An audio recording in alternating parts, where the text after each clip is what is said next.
Saudara, Bea Cukai Sulawesi menyita 5 juta batang rokok ilegal tanpa cukai dari Surabaya saat akan disebarkan di wilayah Sulawesi Selatan. Selain itu, petugas Bea Cukai juga menahan 1 unit kontainer yang dipakai untuk mengangkut rokok ilegal tersebut.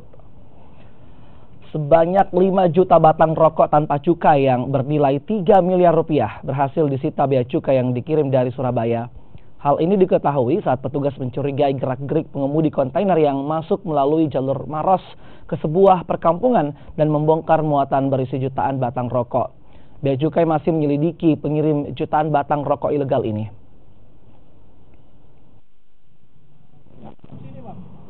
Dan kemudian setelah hasil pemeriksaan lebih lanjut di lokasi, kita temukan bahwa atas rokok tersebut dilekati pita cukai dan juga ada yang dilekati pita cukai palsu.